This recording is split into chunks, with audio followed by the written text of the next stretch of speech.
Hello friends, आप देख रहे हैं आपका चैनल शेयर बाजार विद आयुष। और बात करेंगे फ्रेंड्स इस वीडियो में IREDA के बारे में। तो आज कह सकते हैं बाजार के साथ हम कह सकते हैं IREDA का परफॉर्मेंस उतना मैच नहीं हुआ और बाजार जब नीचे आया तो कह सकते हैं स्टॉक में भी गिरावट देखने को मिल गई। ऑलमोस्ट 70 पैसा आज स्टॉक प्रॉफिट बुकिंग 70 पैसे की प्रॉफिट बुकिंग देखने को मिली। 0.67% आज स्टॉक नीचे आया है। वैसे अगर देखा जाए तो आज लग ही रहा था कि स्टॉक में थोड़ी सी वीकनेस दिख ही रही थी एंड स्टॉक डेफिनेटली अटेम्प्ट कर रहा था बार बार बार वो ऊपर जाने की, बट बाजार ने भी फिर साथ नहीं दिया तो शेयर नीचे गया। ज़्यादा कोई बहुत बड़ी रेंज में आपको स्टॉक में ट्रेड होता हुआ देखने को नहीं मिला है। आज ओपन था 104.70 का, 104.85 का दोस्तों आज का हाई था, 102.60 का आज का लो था। तो आज हम कह सकते हैं स्टॉक ने कोई बहुत बड़ा अपसाइड या फिर डाउन साइड नहीं दिखाया है। ज़रूर देखिए पिछले 5 दिनों के अंदर स्टॉक में मूव आपको काफ़ी बढ़िया देखने को मिला, लेकिन वो मूव कह सकते हैं थोड़ा सा फिजल आउट होता हुआ नजर आ चुका है, क्योंकि यहाँ पे जब से स्टॉक ने एक लेवल टच किया तब से स्टॉक नीचे ही जाता हुआ नजर आ रहा है। और कह सकते हैं कि स्टॉक में 110 रुपये के लेवल इतने आसान से नहीं दिख पा रहे, ये अपने आप में अभी साफ नज़र आ रहा है। बट अगेन इंपॉर्टेंट क्या है, जो हमेशा मैं हर वीडियो में कहते आ रहा था, वो थे दोस्तों IREDA के आने वाले अपकमिंग नंबर्स। और अब उसकी डेट भी फाइनलाइज हो चुकी है। तो जो डेट है वो है फ्रेंड्स सैटरडे 20 जनवरी। जी हाँ, 20 जनवरी को कंपनी अपने नंबर्स पेश करती हुई नजर आएगी। 20 जनवरी को कंपनी के थर्ड क्वार्टर के जो नंबर्स है वो रिलीज़ होते हुए नजर आएंगे। नो डाउट वो नंबर्स देखना बहुत दिलचस्प होगा। उसके पीछे का रीज़न है कि अब जब भी देखिए कोई नई कंपनी आती है और उसकी फिर अर्निंग्स निकल के आती है तो फिर बाजार उसको एडजस्ट भी करता है, राइट।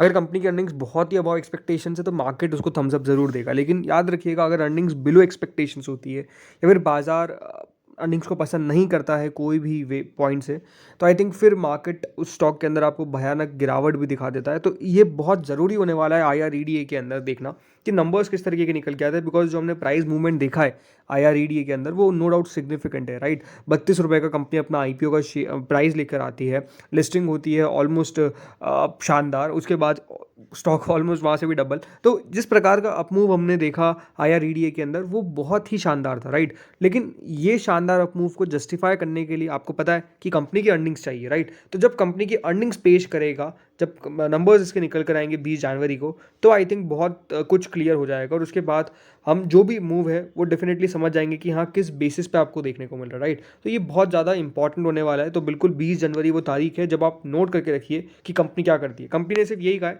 कि वो अपने नंबर्स पेश करेगी, तो इसका मतलब ये है कि ना कोई डिविडेंड कंपनी के द्वारा दिया जाने वाला है। तो इस बात का ध्यान रखिएगा, कोई भी डिविडेंड कंपनी के द्वारा नहीं दिया जाएगा। और वैसे भी कंपनी डिविडेंड नहीं भी देती, रीज़न सिंपल है, हाल फिलहाल में कंपनी ने काफ़ी बार बॉन्ड से पैसा भी रेस करा है। और पैसा जब कंपनी खुद रेस कर रही है तो इसका मतलब यही है कि कंपनी को एक्सपांशन के ऊपर ज़्यादा फोकस करना है रैदर देन कि कंपनी कोई डिविडेंड पे आउट करे।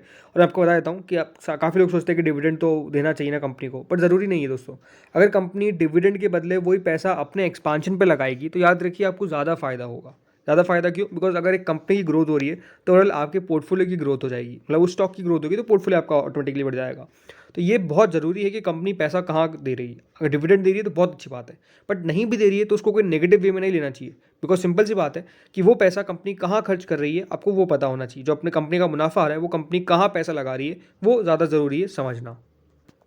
बाकी IREDA के बारे में और थोड़ा सा अगर बात करें तो आज दोस्तों जो वॉल्यूम हमने नोटिस करी IREDA में वो ऑलमोस्ट थी 1 करोड़ 50 लाख, यानी कुछ खास ज़्यादा वॉल्यूम भी देखने को नहीं मिली। और बाकी at the end of the day also अगर आप नोटिस करेंगे तो साफ साफ सेलिंग साइड पर 7,882 ऑर्डर्स है, यानी जो 7,882 ऑर्डर्स है वो EM ऑर्डर्स है, आफ्टर मार्केट ऑर्डर्स, ठीक है। आफ्टर मार्केट ऑर्डर्स जब लगते हैं तब स्टॉक के अंदर हम कह सकते हैं कि हाँ उस साइड पे ज़्यादा एक्शन देखने को मिल रहा है एग्जैक्ट उस प्राइस पे, तो वो आफ्टर मार्केट ऑर्डर्स आ जाते हैं। सो ऑलमोस्ट हम कह सकते हैं कि 103 रुपये 30 पैसे जो आज इसकी एग्जैक्ट क्लोजिंग प्राइस है कितनी है, 103.30 आज इसकी दोस्तों एग्जैक्ट क्लोजिंग प्राइस है। वहाँ पर आपको सेलिंग साइड पे ऑर्डर्स देखने को मिल रहे हैं। तो ज़रूर थोड़ी सी वीकनेस आज स्टॉक के अंदर देखने को मिली है और स्टॉक नो डाउट वहाँ से जब ऊपर से नीचे आया है, जो 107 108 रुपये के लेवल हमने देखे उससे जो नीचे आया है वो दिखता है कि हाँ वहाँ से थोड़ा सा प्रेशर जो है वो स्टॉक में बिल्ड होता हुआ नजर आया है। बट अच्छी बात जो मैंने आपको पिछले वीडियो में भी कही थी इसके बारे में वो यही है कि अभी भी 100 रुपये के ऊपर कायम है और 100 रुपये के नीचे नहीं जाता भी है तो वापस से ऊपर आ जाता है आसानी से। तो ऐसा नहीं कि 100 रुपये का कोई रेजिस्टेंस है, बट हाँ ये ज़रूर है कि अब 110 रुपये के लेवल का रेजिस्टेंस साफ देखने को मिल रहा है। और वह रेजिस्टेंस कब क्रॉस होगा? सिंपल सी बात है, जब दोस्तों स्टॉक जो है वो डेफिनेटली कह सकते हैं अच्छी अर्निंग्स के साथ बाजार अच्छा हो, मूव दिखाए, तब जाके चले जाएगा। लेकिन हाँ एक और इंपॉर्टेंट बात हुई IREDA के अंदर, वो आपको बता देता हूँ आज। दोस्तों आज थी 9 जनवरी और आज दोस्तों इनके एंकर इन्वेस्टर्स का लॉक इन पीरियड एंड होना था और एंड हो चुका है। और आज अगर देखा जाए तो ऐसा सच कोई बहुत बड़ी सेलिंग हमको देखने को नहीं मिली है, राइट। मैंने पहले भी आपको कहा था कि दोस्तों 30 दिन का जो एंकर लॉक इन है वो खुल जाएगा आफ्टर 9 जनवरी, और आज वो खुल चुका है। 50% शेयर्स चाहते तो एंकर इन्वेस्टर्स बेच सकते थे, बट आज कोई एंकर इन्वेस्टर्स ने खास यहाँ पर सेलिंग नहीं करी है। तो इसका मतलब क्या है? इसका मतलब ये है कि डेफिनेटली अभी भी एंकर इन्वेस्टर्स इस कंपनी को होल्ड करने के बारे में सोच रहे हैं, विचार कर रहे हैं। अदरवाइज आप देख सकते थे कि आज हो सकता था कि कोई ब्लॉक डील भी हो जाती, बट ऐसा कोई खास ब्लॉक डील आपको होती हुई नजर नहीं आई। तो इसका मतलब सिंपल सी बात है कि अभी एंकर इन्वेस्टर्स इस कंपनी के अंदर इन्वेस्टेड रहना चाहते हैं। रीजन सिंपल है। रीजन क्या है? सबसे इंपॉर्टेंट है दोस्तों, जिस तरीके से पीएसयू स्टॉक्स में आपको बूम देखने को मिला है, राइट। पीएसयू कंपनी जितना बढ़िया कर रही है, ये बहुत ज़्यादा अबव एक्सपेक्टेशंस था। कोई भी बड़े म्यूचुअल फंड्स हो गए, फॉरेन इन्वेस्टर्स हो गए, बिकॉज वो अच्छी कंपनीज में पहले डालते थे और कहते थे कि अच्छी कंपनीज में पीएसयू नहीं होती है। लेकिन हाल फिलहाल में जिस तरीके से रिटर्न्स पीएसयू ने डिलीवर करें, ये उनके लिए भी चौंकाने वाली बात थी। और डेफिनेटली हमारे देश में पीएसयू कंपनीज भी बढ़िया कर सकती है, ये हमारे लिए भी देखने वाली बात थी, राइट। तो वैसा ही हुआ 2023। तो पहले भी मैंने कहा है कि पीएसयू ईयर रहा है, बिकॉज पीएसयू कंपनी ने जिस तरीके के रिटर्न्स डिलीवर करें ये अनइमेजिनेबल है, राइट। लेकिन 2024 में परफॉर्मेंस इस तरीके की होगी, ये देखने वाली बात होगी ज़रूर, क्योंकि नंबर्स अगर अच्छे निकल के आते हैं, परफॉर्मेंस बढ़िया रहती है, तो इन कंपनीज़ में कोई प्रॉब्लम नहीं है। बल्कि ये बहुत अंडर वैल्यूड कंपनीज़ हैं जिनके अंदर आपको उतने रिटर्न्स देखने को नहीं मिले बहुत सालों तक, और ऐसा लगता है कि इनका आने वाला साल हो सकता है। बस यही है कि परफॉर्मेंस पे वो कंपनी दिखा दे, बिकॉज बहुत सारी कंपनी अभी भी है जहाँ पर एग्जीक्यूशन की बहुत ज़्यादा दिक्कत है। लेकिन आईआरडीए के अंदर कोई खास प्रॉब्लम नहीं है, बिकॉज कंपनी जिस सेक्टर में बिलोंग भी करती है वहाँ पर ग्रोथ आपको एक्सटेंसिव देखने को मिल रही है। बट हाँ, अभी तो 50% लॉक इन खत्म हुआ है। 50% जो रिमेनिंग लॉक इन है वो दोस्तों होगा अप्रैल 2 को, यानी अभी काफ़ी समय है इसका आखिरी लॉक इन खुलने के लिए। बाकी टेक्निकली अगर बात करें तो टेक्निकली अभी भी स्टॉक में आप नोटिस खुद कर सकते हैं कि पहले आपको ने बताया था कि स्टॉक ने सपोर्ट ले रखा है कहाँ पर 95.72, वो बहुत स्ट्रॉन्ग सपोर्ट है, राइट। अगर 95.72 दोस्तों टूटा ना नीचे में, तो फिर गिरावट यहाँ पर आपको बड़ी बनती हुई नजर आएगी। अदरवाइज कोई प्रॉब्लम नहीं है। बाकी स्टॉक डेफिनेटली अभी कंसोलिडेशन की फेज में भी आपको जाता हुआ नजर आ रहा है, और कंसोलिडेशन होनी चाहिए, बिकॉज यहाँ पर अगर स्टॉक ने बेस बना लिया ना तो बहुत बढ़िया। क्योंकि यह बात ध्यान रखिएगा, स्टॉक में जो मेजर एक मुझे दिक्कत दिखती है वो है ये वाला गैप, जो एक गैप बना हुआ है ना। क्योंकि स्टॉक जब गैप ओपन देता है तो दोस्तों वहाँ पे कैंडल फॉर्म नहीं हो पाती है। तो इसका मतलब क्या है? टेक्निकली बेस ही नहीं बन पाया। यानी अगर दोस्तों 95.72 के नीचे जाता है तो बिल्कुल आपको यहाँ पर 70 रुपये तक के भी लेवल देखने को मिल जाए, कोई बहुत बड़ी बात नहीं है, राइट। कोई बहुत बड़ी बात नहीं है अगर उसके नीचे जाता है।